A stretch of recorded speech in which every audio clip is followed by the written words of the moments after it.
What is going on, everyone? Welcome into the 2023 Fantasy Baseball team previews here at Fantasy Six Pack. If you want to go ahead and hit that subscribe button, we'd greatly appreciate it here on the YouTube channel. But right now, we're going to be talking about this episode. We're going to talk about the Atlanta Braves and the starting lineups for them and the rotations. But if you want to go ahead and head on over to fantasy6pack.net. You can sign up for the membership there. We're rolling out memberships. All the info you can be found at fantasy6pack.net.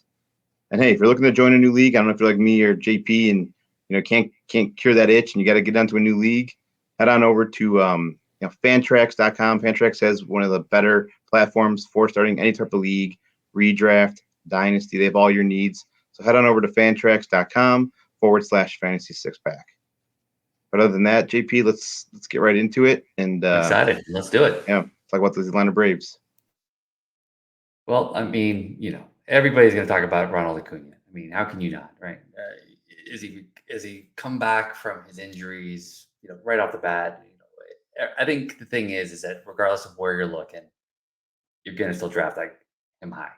He's never going to escape the first round, and if he does, you better grab him in that second round. I just wish I knew what was actually going on with him. Has he fully recovered? Is he going to be the Ronald Acuna 2 years ago? That's going to be what I'm looking out for. And I'll probably still be drafting him. I had him in a lot of places last year. Yeah, I mean, absolutely. Even, somewhat of a down year in 2020 with power numbers, still just missed 30 stolen bases and 29 stolen bases in only 119 games. So speed is still there. The plate discipline is still there.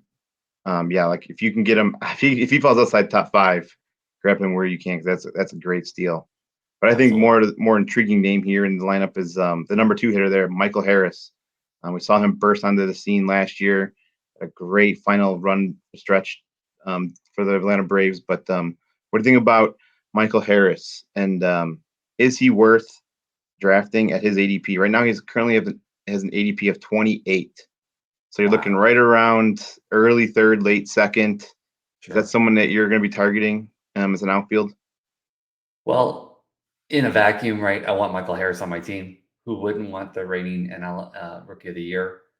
But if there's anybody in this lineup, especially in the first 5 hitters there, is going to be the riskiest. It's going to be Michael Harris. Not because he didn't show us some amazing ability last year, but you have the sophomore slump. You have pitchers going to be changing up for him. There could be swing mechanic changes. There's a whole host of variables that happen with that second year.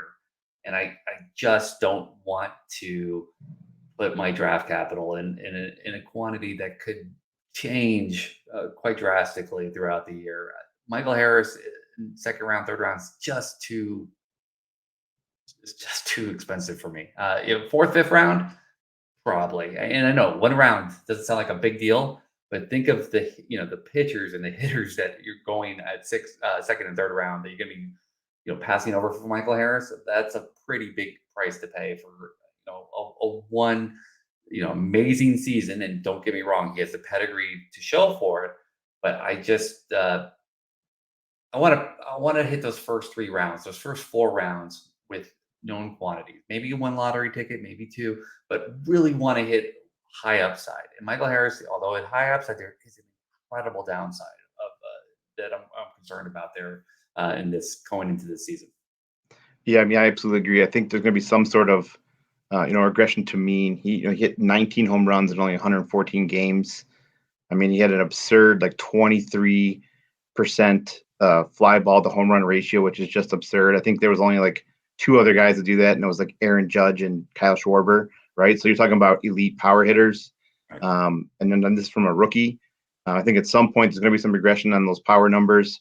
The speed is legit, but again, yes, in the first, late second, early third, I think there might be some better options there. I wouldn't hate pulling the trigger and reaching. If you might get lucky, but then you also could get burnt. So that's kind of one of those gray areas. It's do you want to risk it? Maybe like you said, in the first 4 rounds, maybe take someone that's a little bit more established hitter than Michael Harris. But hey, if you want looking for upside, look no further than Michael Harris. Sure.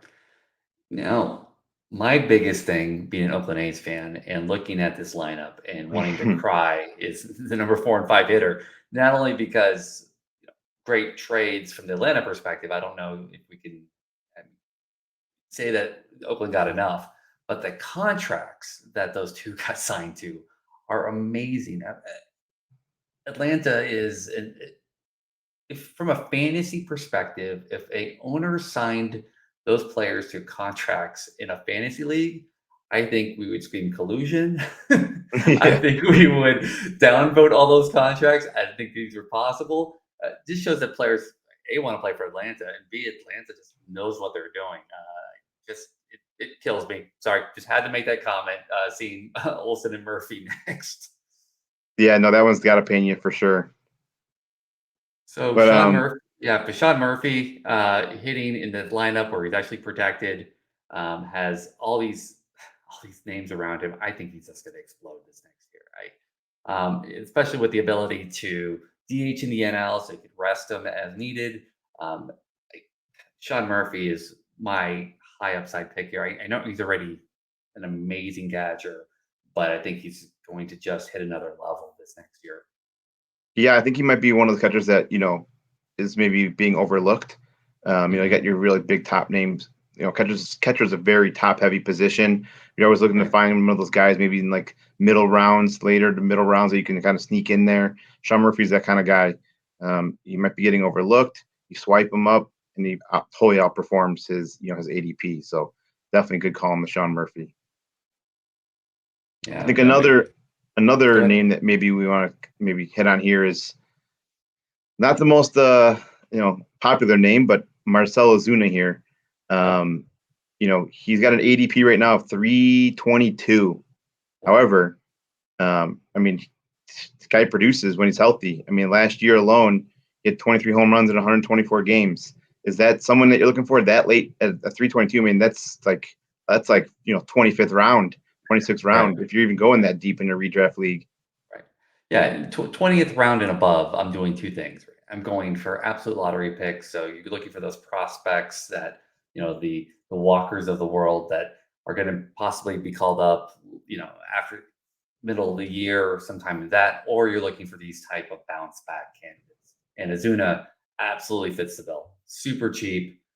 And if he doesn't pan out, especially in those first 6 weeks, if I drop him, I'm not going to look back twice. It's not going to be an issue. I could pick up the hottest hitter or pitcher at the time, or what most likely will happen, I'll pick the hottest closer at the time because I'll be always chasing saves, and that's when I'll be more than happy to drop a Azuna at that point. But yes, you're correct, 100%. That's a great lottery pick to put late in the draft. Yeah, I mean, he still strikes out a ton, but I mean, Right, you can't ignore the counting stats, right? right, This late in the draft, 112 RBIs plus runs last year. Like I said, 23 home runs in 124 games. Can't ignore the counting stats. right. Great late round flyer. Absolutely. Just a couple more quick players to touch on here. What's your thoughts on Vaughn Grissom going in? Again, another rookie that came up last year. We saw him really excel at the end of the year. Right now, he's got an ADP of 186. He is, I believe, second and shortstop eligible. Right now, Fangraphs has him rostered in as shortstop. They do have Orlando Arcia on the bench. Do you think that he gets the at-bats at shortstop? Or does they lean more towards, maybe a defensive-friendly Arcia? Yeah, I look, if Von Grisham shows the continued kind of improvement that he was showing throughout the last later part of the season and continues to kind of put up those numbers, I think you're looking at somebody who can put up some pretty large run numbers, go over 100 and hit kind of, well, with the new stolen bases that are going to be the new base dimensions, we might be looking at somebody who could easily put up 20, 25 stolen bases in that new environment. But to your point, is that average correct? Is that on base percentage going to stay that way if he's exposed to more pitchers? I want to see what happens with Vaughn Grissom. I would love to have him in the lineup. I'm sorry, I'd love to have him in my lineup. Yeah. But you're right. I mean, the thing is, when you're looking right now, and I'm have it right here above my screen, the bench players, and then on top of that, just the top prospects. You slip up even a little bit at that bottom of that lineup, and you're going to be on the bench. There's no doubt. They can go, like you said, defensive. They can go probably find another offensive threat. They can find somebody with more speed.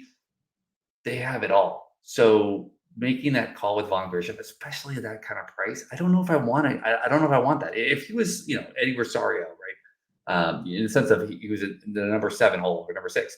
Not saying that Vaughn can't move his way up, but looking at kind of that current lineup, I just don't know if I feel good there that he can solidify at the 9 hole because there's so many other options. Agreed. I mean, we can, go up and down this lineup and, talk about every one of these guys. I mean, they're all going to be contributors some way or the other for your fantasy team. I mean, this lineup's stacked. They're going to be scoring runs. They're going to be stealing bases. They're going to be hitting home runs. But if you can, grab Atlanta basically any part of this Atlanta lineup when you can, and don't feel afraid to reach on any of them either. But let's jump over now to the starting rotation, see what we got going on there. So I mean, you look right off the top of the bat, a lot of the same guys we've seen here, except for one glaring another outperforming, guy is Spencer Strider. Everyone wants to know, you got now 3 guys that have just stepped up last year for Atlanta, and it basically fueled them to their postseason, comeback or to get into the postseason last year. So, Spencer Strider is another one of those super hot names. Currently, the ADP is, of course, through the roof. He's got ADP of 31. Seems a little steep to me for, again, a small sample size. Had a dominant August and September for the Braves. Again, like I said, fueling their run. What are your thoughts on Strider? Are you reaching for him at like an ADP of 31? I am such a Strider fan. I am part of his fan club. I am the treasurer. I love me some Spencer Strider. I am absolutely shy about his ADP, but help me. Gonna buy as much as I possibly can. And in K per 9 leagues, he's awesome. In K leagues, he's great. Not to mention it's Atlanta. If there's ever a place that if a pitcher is going to run into problems in his second year, it's Atlanta who's going to figure out a way to, we're going to find out that maybe he added a pitch over the off season, or he, changed their grip, or they figured out a different delivery. I'm just waiting for Atlanta to unveil that next step with a pitcher like Spencer Strider, who has so many tools, and I feel like that guy can anchor any fantasy rotation. He's awesome, and I would definitely be willing to pay up for him. Going back to what we were talking about earlier, those reaching for the Michael Harris and in those rounds, I'd rather get a Spencer Strider than a Michael Harris any day of the week. Yeah, I mean, if it's one thing that Atlanta knows how to do, and that's develop starting pitchers, right? I mean, we've seen it time and time again. I mean, look at their number 5 starter, Michael Soroka. He was one of their top pitching prospects a few years ago before he got hurt. Max Fried, Kyle Wright. These are all homegrown players. They know how to develop starting pitchers. I would be gladly, drafting Strider with confidence. We've seen him, put up the numbers in the minors, and a lot of the projection systems like him as well. They see what they saw in 2022 continuing into 2023. So I would gladly, drafting him with confidence. And I mean, let's be honest though, right? We in this lineup, there's a lot of big question marks, and Charlie Morton is my biggest question mark just because can he stay on the mound? I mean, the guy is 108 years old, I believe, 109. So, Yeah. That's going to be the biggest one. And with the bullpen, and I know we're going to be showing that here in a second, with so many pitchers out there that have starting pitcher experience, have been amazing in rotations for a full season. Morton's my biggest question mark. I'm going to try to, if I can pick him up late, cheap, all day long, right? I love Atlanta rotation, but Morton's going to be that huge question mark. Yeah, no, I agree. I mean, he kind of struggled the last, maybe 2 or 3 years now. We've seen him, kind of some roller coaster seasons. So I think he's the biggest question mark. And I definitely would not be surprised if, he kind of falls off that rotation or even, down to the 5th spot or something like that. Sure. Well, that's enough for starting rotation. Let's get over now to the bullpen. Not too much of some big, glaring issues here, question marks in the bullpen, right? We got the newly acquired in last year, Raciel Iglesias, taking over the closer role now with Jensen out of there. And then we got the setup men of AJ Minter and Joe Jimenez, and Colin McHugh in mid. This Raciel Iglesias is going to be pretty much the solidified closer. He's been a closer in the past. He's succeeded in that role. I don't foresee him. I mean, barring some, crazy meltdown, I don't think he's going to be out of that role. And then if you look at just comparatively, I'm not the same pitcher, but they're the same situation. Jansen had 41 saves last year with Atlanta, which was I think like second in the league. So the save opportunities are going to be there. I'd be drafting Iglesias as a top 5 or 10 relief pitcher.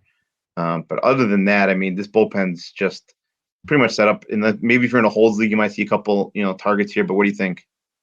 So I think we've seen this before, like not with Atlanta, but where somebody grabs just every possible closer and puts them like in a bullpen. Hmm. And when we've seen these types of things, especially in teams that used to make the World Series and things like that, they have a tendency to go two different ways, right? You're right. Iglesias is amazing, but you have to get to Iglesias. And you have some people here that aren't necessarily, I don't want to say set up to be a setup man, but that might not work well as setup. But closer mentality is exactly when you're going in. You're going in the ninth inning with a lead, and that's when you're going. I really hope Atlanta doesn't do the thing where we're just gonna where you always hear in baseball where it's gonna depend on the situation, whoever's hot. I really hope they say, look, Minter, Jimenez, McHugh, you know, this is your role. And this is when you're going in. I mean, they even have O'Day in there. I mean, it's an incredibly deep bullpen bench. I just really hope they assign roles. I mean, let's be honest. I want to make my life easier, especially in holds leagues. I want to know exactly where people are going. But because a lot of these ex closers work well when they know exactly when they're supposed to go in, when are they supposed to be getting psyched up? And we've seen time and time again guys that have gone from closing to setup just blow it up in that role. And I hope that's not the case here. So you're right, Minter is shown, but the one guy I really want to point out is Colin McHugh. If there's anybody that can click from the bullpen to the rotation, uh, I would definitely point him out and highlight him. Colin McHugh, who's shown it time and time again that he could do it with the Astros as well, and put up some amazing numbers. So if you're ever late in the season or later on where you need to put somebody in your deep bench because you're out of starting pitchers, I'd take a flyer and call him McHugh as somebody that can give you starts later on in the season. I totally agree. We've seen him, excel in that role before. So again, this is going to be, basically wrapping up the Atlanta Braves team preview for the Fantasy Six Pack crew. Go ahead and, like I said, if you didn't already subscribe, we got a bunch of these fantasy baseball team previews rolling out over the next couple of weeks, leading up to, I'm sure all your drafts and obviously the regular baseball season. But until next time, I'm Jason Beckner. You can find me on Twitter at JRBex. He's JP. You can find him at Twitter at DapScout. And thank you.